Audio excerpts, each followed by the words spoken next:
Good evening, everyone. Thank you so much for joining us once again for Miracles in Minutes as we just take a few minutes of your evening to talk about the amazing miracles that's performed in the Bible by ordinary men and ordinary women. And today we have a special one I love talking about. It's actually part one of part two, so you'll have to come back tomorrow night. But before we jump into our scripture tonight, I wanted to invite you again to this Sunday at 10 a.m. We're going to have a special prayer and healing service.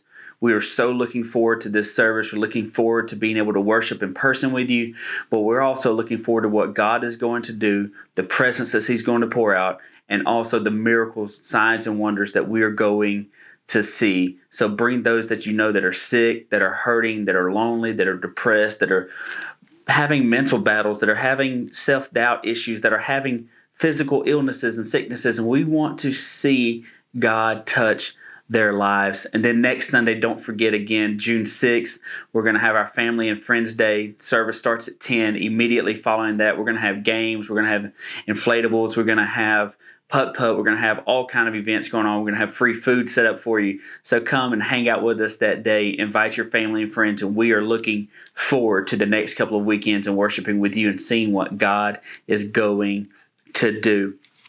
Tonight, we're going to start part one of this two-part talk in Acts chapter 28, and we're just going to read verses 1 through 6. Paul is on a ship, and he's headed to Rome to be probably put to death. He's going to be tried and be killed for believing in the Bible and preaching the gospel, and he's headed there. A storm comes up, the ship breaks up, and they land on this little island called Malta. And this is what happened is they are literally clinging on to broken pieces of the ship coming to shore. Paul writes, verse 1, "Once we were safe on shore, we learned that we were on the island of Malta."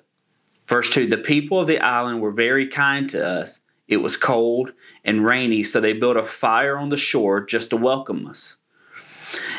Verse number 3 says, "Paul gathered an armful of sticks and was laying them on the fire. A poisonous snake," which I don't like at all, any type of snake, "was driven out by the heat, and it bit him on his hand. The people of the island saw it dangling from his hand, and they said to each other, 'He's definitely a murderer. Though he escaped the sea, justice will not permit him to live.' But Paul," verse 5, "just casually shook the snake off into the fire, and he was unharmed. The people waited for him to swell up or suddenly drop dead. But when they had waited a long time, they saw that he wasn't harmed. And they changed their mind and decided that he was a god." You see, even in the middle of a tumultuous time, Paul was able to say, "I still want to be able to see people changed by the power of God."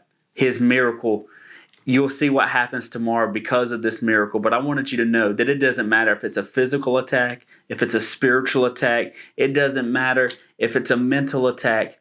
God can heal you. God can restore you. And it can become a great testimony for what God is going to do. So don't forget to join us tomorrow for the end of this story, Miracles in Minutes.